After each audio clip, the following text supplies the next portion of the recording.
ये जो मामला है सर दिन ब दिन उलझता जा रहा है। कहा जा रहा था कि सुशांत ड्रग एडिक्ट है, सुशांत ड्रग लेता है, और अब जो चीज़ें निकल कर आ रही हैं वो तो चौंका देने वाली है। सबसे पहले उस पर आ जाते हैं कि 2 मंत्री और एक बड़ा एक्टर, इसीलिए शिवसेना बचा रही थी क्या इतने दिन से?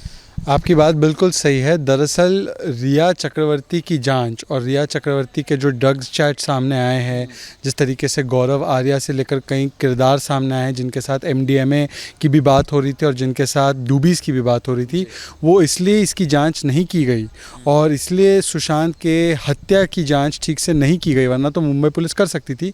क्योंकि अगर वो जांच होती तो फिर उस ड्रग रैकेट में कुछ कई बड़े नेता जिनके संपर्क महाराष्ट्र की सरकार के साथ हो सकते हैं और जिनके पुत्रों के संपर्क भी महाराष्ट्र की सरकार के साथ हो सकते हैं, उनके और कुछ बड़े बॉलीवुड कलाकारों के राज खुल जाते हैं। और इसलिए मैं कहता हूं कि महा बॉलीवुड पीआर ड्रग अघाड़ी के चलते ही इस महाविकास अघाड़ी की सरकार ने इस पूरे मामले में इस ड्रग एंगल को छिपाने के लिए ही टीम रिया का साथ दिया और बार बार उद्धव सरकार बनी सीबीआई के बीच दीवार और करती रही सुशांत के परिवार पर वार, और फिर हुआ प्रायोजित साक्षात्कार, क्योंकि प्यार तो था नहीं, सिर्फ था रिया का पीआर।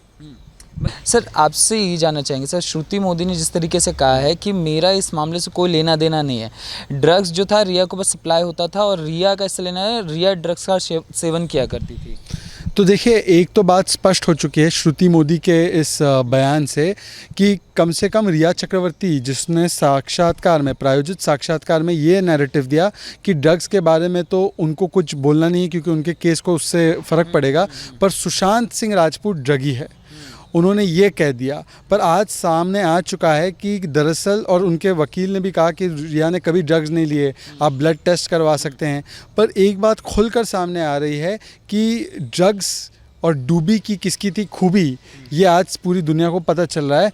पर अटेम्प्ट ये किया गया कि सुशांत सिंह राजपूत को ड्रगी बताया जाए, उसके परिवार के साथ अच्छे संबंध नहीं थे, ये झूठा नैरेटिव बनाया जाए, डिप्रेशन थ्योरी और सुसाइड थ्योरी को आगे बढ़ाया जाए, और कुल मिलाकर मैं बहुत अच्छी हूँ, मैंने कोई गलत काम नहीं किया, फाइनेंशियल एंगल का भी ठीकरा जो है परिवार के नाम पर ही फाड़ने की कोशिश की गई। कुल मिलाकर ये एक पूरी लॉबी खड़ी हो गई, सुसाइड लॉबी जिसे मैं कहता हूँ, और उसका एक ही एक मकसद था कि सुशांत सिंह राजपूत का चरित्र हरण किया जाए।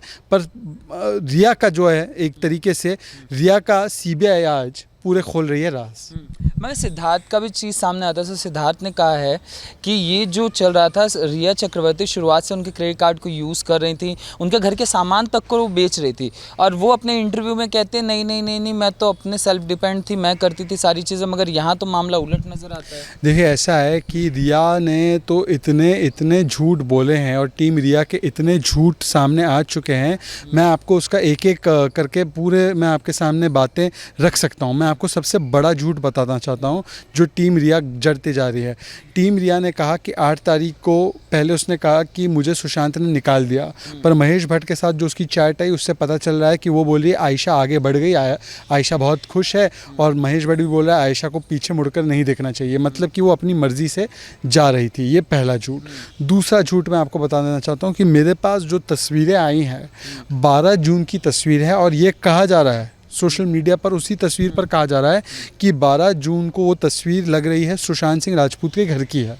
तो क्या हमें जो ये गुट्टी पिलाई जा रही थी कि 8 जून के बाद रिया संपर्क में नहीं थी और 8 से लेकर 14 या 13 जून तक मीतू दीदी उसके साथ थी, सुशांत के साथ थी, क्या इस नैरेटिव में भी एक झूठ है? तीसरा झूठ हमें बताया जा रहा है पेठानी और जो फ्लैटमेट्स थे नीरज, केशव, दीपेश, ये लोग सुबह से परेशान थे 14 तारीख की 9 बजे 9:30 बजे से दरवाज़ा खटखटा रहे थे, घबराए हुए थे कि सुशांत अंदर क्यों है, दरवाज़ा क्यों नहीं खोल पा रहा है।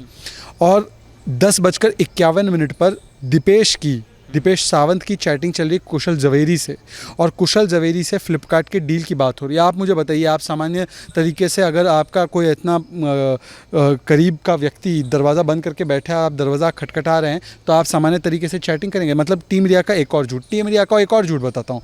साक्षात्कार में उसने बोला कि मैं बहुत अच्छी हूँ, मैं ड्रग्स नहीं करती हूँ, ड्रगी तो ये था, तमाम चीज़ें उसने बोली। उसने बोला कि सुशांत बहुत पैसा खर्च करता था, 70 लाख की उसने ट्रिप की, और वो ऑयल बॉयज ट्रिप थी, ये आपको याद होगा, थाईलैंड, बैंकॉक की। अब मेरे पास पुख्ता सबूत है कि वो ट्रिप पर केवल बॉयज़ नहीं थे बल्कि सारा अली खान भी थी। सारा अली खान के लिए प्राइवेट चार्टर किया गया। प्राइवेट चार्टर में ये लोग बैंकॉक गए, 7 लोग गए थे, और ये इसलिए प्राइवेट चार्टर किया गया ताकि वो नाम सामने ना आए कि सारा अली खान और सुशांत राजपूत साथ में गए थे। इसकी पुष्टि साबिर ने भी की है, जो उनके साथ था उस समय असिस्टेंट मैनेजर। मेरा सवाल ये है कि अगर रिया ने सारा अली खान को लेकर झूठ बोला है, इस एंगल पर झूठ बोला है, तो परिवार के साथ रिश्ते कैसे थे उस पर भी झूठ बोला होगा, ड्रग्स कौन करता था उस पर भी झूठ बोला होगा, फाइनेंशियल कंट्रोल किसका था उस पर भी झूठ बोला होगा। तो एक के बाद एक मैं आपको कह सकता हूं कि टीम रिया और रिया चक्रवर्ती ने, आरोपी नंबर 1 ने केवल और केवल झूठ बोलने का काम किया है। पर दुख की बात यह है कि उसके झूठ पर भरोसा करते हुए आरोपी नंबर 1 को तो आगे कर दिया कुछ लोगों ने, एक लॉबी ने, और सुसाइड थ्योरी को भी आगे कर दिया। पर सच को दबाने के लिए 70 दिन से मुंबई पुलिस वही कवायद करती रही। मगर सर सवाल अब ये भी उठ रहे हैं, जब सीबीआई ने रिया के माता पिता को इन्वेस्टिगेशन के लिए बुलाया, तब उनकी तरफ से जो चीज़ें निकल कर सामने आई, जो सूत्रों के हवाले से खबर आ रही कि रिया के जो पिता थे वो सुशांत के साथ 1.5 महीने थे और वो उन्हें दवा दिया करते थे। अब मुझे एक बात बताइए, परिवार ने और परिवार के वकील से मेरी कई बार बातचीत हुई, विकास सिंह जी ने, वो वही सवाल उठा रहे, क्या रिया के पिता को अधिकार था ड्रग्स देने का?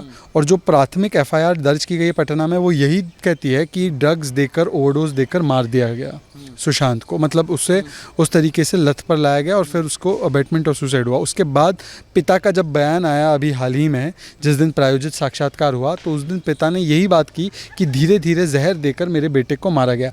अब हमारे सामने आ रहा है कि एक MDMA, CBD oil, doobies, drugs, marijuana, ये तमाम चीज़ें दी जा रही थी।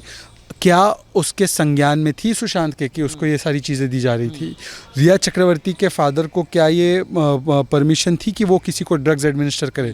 रिया के परिवार का, खास करके शौविक का और रिया का फाइनेंशियल क्या लेना देना था? क्यों उसके फाइनेंसेस को मैनेज किया जाता था? क्या ड्रग्स देकर सुशांत को वश में करके उसके पैसों को ऐंठा जा रहा था कंपनियों के ज़रिए?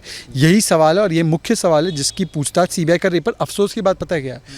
ये तमाम चीज़ें मीडिया चैनल को पता चली है, सीबीआई अब 12 दिन से गई है उसको पता चली है, पर मुंबई पुलिस ने इन कहीं पर भी किसी एंगल पर जांच नहीं की, क्योंकि मुंबई पुलिस चाहती थी सुसाइड थ्योरी देकर इस पूरी महा बॉलीवुड PR ड्रग अघाड़ी को बचाया जाए।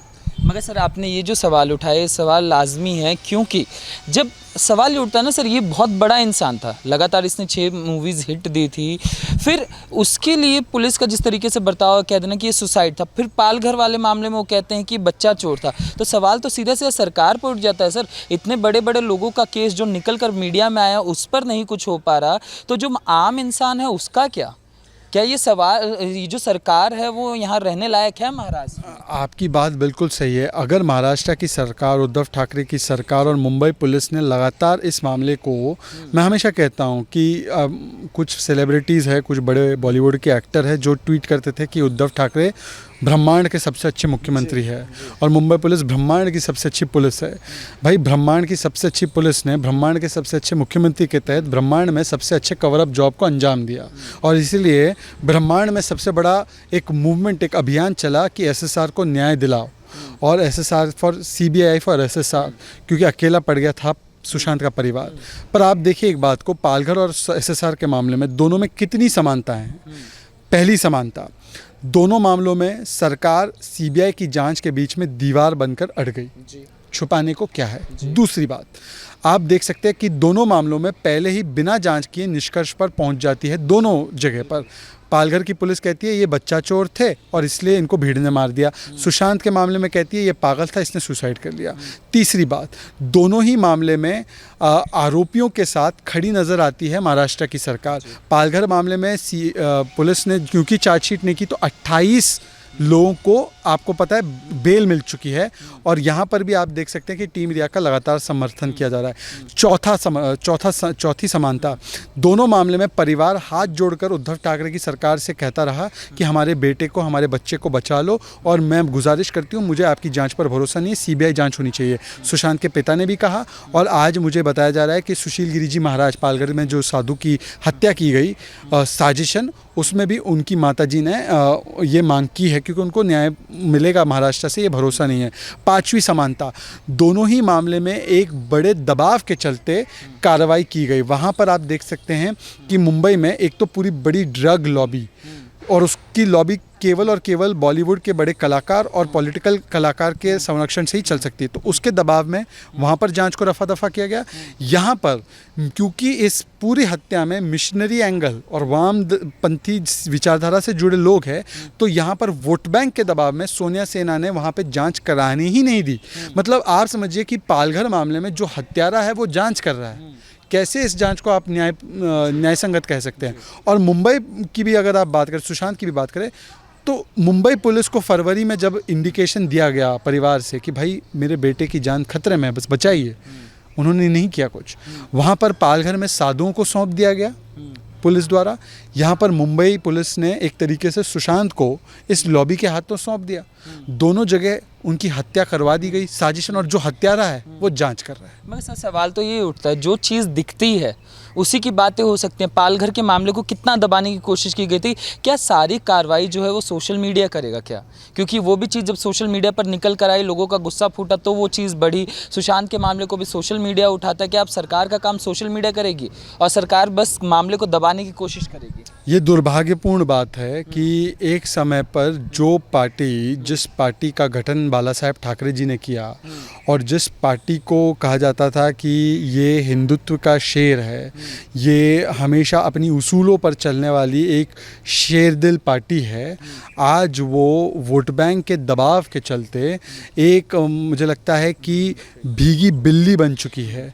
और भीगी बिल्ली बन चुकी है सोनिया गांधी की, और सोनिया गांधी और राजनीतिक दबाव के चलते वो उस तरीके से बर्ताव कर रही है। चाहे वो एसएसआर का मामला हो, जहां पर एक बड़े बॉलीवुड के डायनेस्टिक नेपोटिस्टिक सर्किट को बचाने के लिए, और वहाँ पे जो ड्रग का महागठबंधन है, ड्रग नेता महागठबंधन है, उनको बचाने के लिए कार्रवाई हो रही है।